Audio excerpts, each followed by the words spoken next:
Hello everyone, today we are going to discuss chapter 2 that is a federalism. First हम लोग ये देखते हैं कि हम इस चैप्टर में क्या क्या पढ़ने वाले हैं।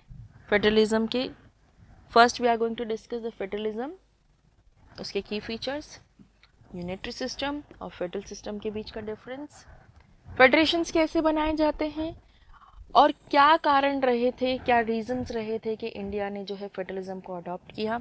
उसके बाद में फेडरलिज्म कैसे प्रैक्टिस किया गया, इंडिया में डिसेंट्रलाइजेशन कैसे हुआ और उसके reasons. Come to the topic that is a key features of federalism. First, जैसा कि हमने पहले चैप्टर में भी पढ़ा था, पावर को शेयर करना। When it comes to a power sharing that means कि वहाँ पर पावर एक से ज़्यादा लोगों में शेयर होगी and this reflect the part of the federalism कि जब दो और दो से ज़्यादा लेवल पे गवर्नमेंट को डिस्ट्रीब्यूट किया जाता है उसको फेडरलिज्म कंसिडर किया जाता है। अलग अलग टाइप की गवर्नमेंट जो है वो गवर्नमेंट करती है सेम सिटीजन्स को, बट हर टीयर में अपना एक अलग ज्यूरिसडिक्शन होता है अपने लेजिस्लेशन, अपने टैक्सेशन और एडमिनिस्ट्रेशन में। यानी जैसा कि हमने पावर शेयरिंग के चैप्टर में पढ़ा था, that is the union, state and local. यानी अगर डिफरेंट ईयर्स है गवर्नमेंट का, that means union, state and local, इस डिफरेंट ईयर में ये जो गवर्नमेंट है, तीनों गवर्नमेंट मिलके एक ही कंट्री के लोगों को सर्व कर रही है। यानी सिटीजन्स भी सेम है, उनके कल्चर्स भी सेम है, सब कुछ उनका सेम है। एक कंट्री में जब अलग अलग टीयर पे गवर्नमेंट रन करता है वो आपका फेडरल टाइप ऑफ गवर्नमेंट होता है, बट उनका ज्यूरिसडिक्शन जो होगा वो अलग होगा। यानी यूनियन का गवर्नमेंट अलग होगा, स्टेट का गवर्नमेंट अलग होगा और लोकल का गवर्नमेंट अलग होगा। और इसके अंदर हम बात कर सकते हैं हर टीयर जो है आपकी गवर्नमेंट का, वो चाहे यूनियन हो, चाहे स्टेट हो और चाहे लोकल हो, उसको अपने आप कॉन्स्टिट्यूशनल ने गारंटी किया है। Next, that is a fundamental provision of the constitution cannot be unilateral or changed by any level of government। जो हमने लेवल्स के बात किए थे, again the union, the state and the local, यानी ये तीनों ही लेवल के पास में कोई भी एक इकलौता, यानी ज़रूरी नहीं है कि यूनियन चाहे तो या स्टेट चाहे तो या लोकल चाहे तो, कोई भी अपनी मर्जी से इसमें कोई भी चेंज नहीं कर सकता है। इसके अंदर सबकी कंसेंट होना बहुत इम्पॉर्टेंट है। चाहे पावर डिस्ट्रीब्यूटेड भी हो पर सबकी कंसेंट होना उतना ही इम्पॉर्टेंट है जितना कॉन्स्टिट्यूशन में अमेंडमेंट करना। कोर्ट के पास में अपनी पावर होती है कि इस कॉन्स्टिट्यूशन को इंटरप्ट कर सके और जो डिफरेंट लेवल की जो गवर्नमेंट है उनकी पावर को वो चेक कर सके। कोर्ट्स, यू कैन से जुडिशरी जो है, मैंने पहले भी बताया है कि जुडिशरी हमारे लॉज को, हमारे राइट्स को प्रोटेक्ट करता है, इसीलिए कोर्ट्स के पास में पावर होती है।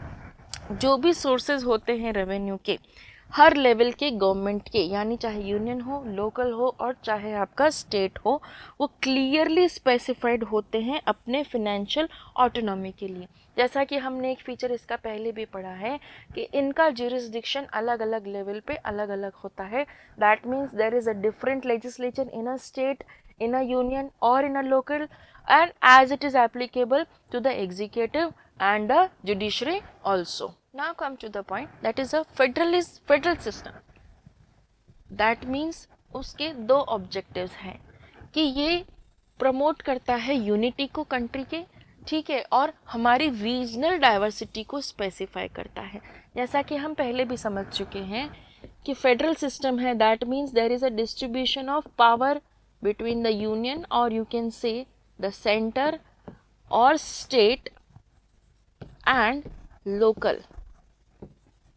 It itself say that there is a unity between these of three, यानी ये हमारे कंट्री के यूनिटी भी प्रमोट करेगा। और आप साथ साथ में ये कह सकते हैं क्योंकि ये एक कंट्री जो होता है, जैसे इंडिया का जो मैप है, it is diversified into so many ways. अगर हम इंडिया की अगर हम बात करें तो ये जो मैप जो है आपका, ये हमारी रीजनल डाइवर्सिटी को जो है रिफ्लेक्ट करता है और यही डिस्ट्रीब्यूशन हमारे इंडिया में हो रखा है। This reflect the unity of the India. Now come to the point, that is what is the difference between the unitary and the federal system. Throughout world, अगर हम पूरे वर्ल्ड की बात करें तो दो टाइप के सिस्टम फॉलो किए जाते हैं, that is the unitary and the federal system. Indian country has adopted a federal system with the unitary feature. Itself it's a constitution feature that India में unitary होने के साथ साथ में Indian constitution जो है वो federal है. Let's discuss कि दोनों में क्या difference है. पहले हम बात करते हैं federal government की. जैसा कि मैंने पहले भी बताया है, जब दो से ज़्यादा लेवल की गवर्नमेंट होती है it is considered as a federal government. Central government जो है वो स्टेट गवर्नमेंट को ऑर्डर नहीं कर सकती, यानी अगर डिस्ट्रीब्यूशन भी है पावर का सेंटर स्टेट और लोकल के बीच में तो सेंट्रल गवर्नमेंट कभी भी स्टेट गवर्नमेंट को ओवररूल नहीं कर सकती है, क्योंकि ऑलरेडी इनके कॉन्स्टिट्यूशन में या स्टेट के जितने भी कॉन्स्टिट्यूशन बनते हैं या कॉन्स्टिट्यूशन जिस भी कंट्री का होता है वो ऑलरेडी सेंटर और स्टेट को स्पेसिफाई कर देता है उसके पावर्स और उसके वर्किंग डिस्ट्रीब्यूशन को. स्टेट गवर्नमेंट के पास में पावर होती है कि वो अपने लिए जो काम कर रही है या स्टेट के लिए जो काम कर रही है वो सेंट्रल गवर्नमेंट को जो है वो आंसरेबल हो, because whole authority is considered into the hands of the central government. जो भी स्टेट करेगा वो सेंट्रल के पास में प्रायर इन्फॉर्मेशन उसकी होनी चाहिए. आप इसका एग्जाम्पल ले सकते हैं, as I told you earlier that India is adopted a federal system, even Canada and even Germany. So these country adopted the federal system. इसके बाद में बात करते हैं यूनिटरी फीचर्स की. तो यूनिटरी फीचर्स जो होती हैं यहाँ पर state government are always answerable, यानी स्टेट गवर्नमेंट जो फॉलो करेगा वो सेंट्रल गवर्नमेंट को हमेशा यहाँ पता होना चाहिए. सेंट्रल गवर्नमेंट कैन ऑर्डर, अगर हमने प्रीवियसली बात करी थी तो फेडरल गवर्नमेंट में ज़रूरी नहीं है कि सेंट्रल गवर्नमेंट जो है वो order they, but central government in unitary system वो ऑर्डर दे सकती है स्टेट गवर्नमेंट को कुछ भी करने के लिए. और यहाँ पर अगर आप बात करेंगे when it comes to unitary feature, unitary itself says uni, that means one. यहाँ पर केवल एक लेवल की गवर्नमेंट जो है वो होगी और उसके अंदर सब यूनिट्स जो है वो डिस्ट्रीब्यूट कर देता है सेंट्रल गवर्नमेंट, यानी central government is divided into सब यूनिट्स जिसके अंदर एडमिनिस्ट्रेशन रन किया जा सके. उसका एग्जांपल है फ्रांस, चाइना एंड जापान.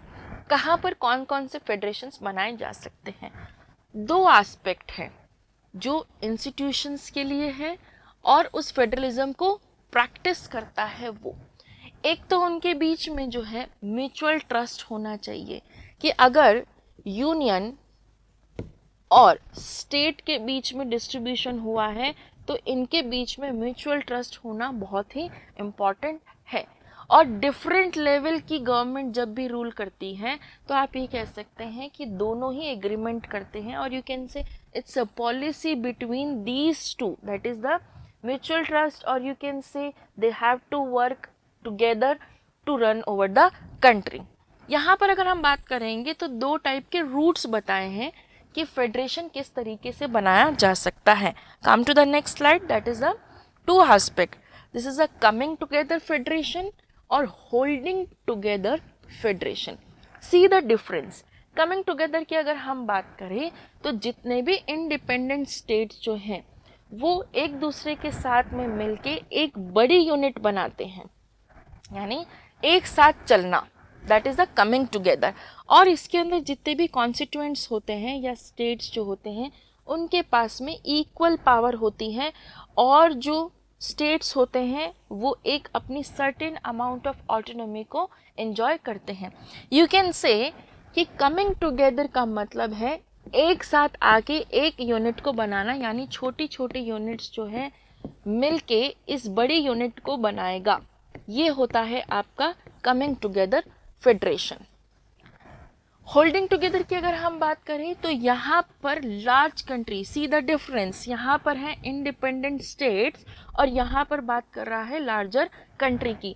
ये लार्जर कंट्री डिसाइड करता है कि वो अपनी पावर्स को किसके बीच में डिस्ट्रीब्यूट करेगा, यानी that is the constituent units और द नेशनल गवर्नमेंट. इसके अंडर में सेंट्रल गवर्नमेंट जो होती है वो ज़्यादा पावरफुल होती हैं. You can say it's a large country and it's self divide कि पावर किस तरीके से डिस्ट्रीब्यूट होगा. यानी पावर डिस्ट्रीब्यूशन जो है वो यहाँ से यहाँ जाएगा। But when it comes to a coming federation तो ये एक पूरा जो है जॉइंट फेडरेशन बन जाता है और ये पूरा कम्युनिटी जो है वो फेडरलिज्म को आपको चलाता है।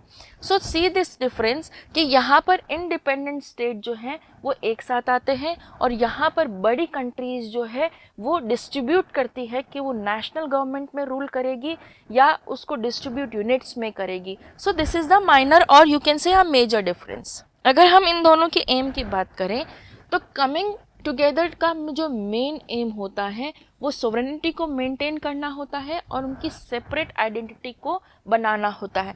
सोवरेनिटी का मतलब ये होता है यहाँ पर कि जो भी कंट्री होगी उसको इंटरनली और एक्सटर्नली दे आर फ्री, वो फ्री होते हैं अपने रूल्स रेगुलेशंस अपने पॉलिसीज़ को बनाने के लिए।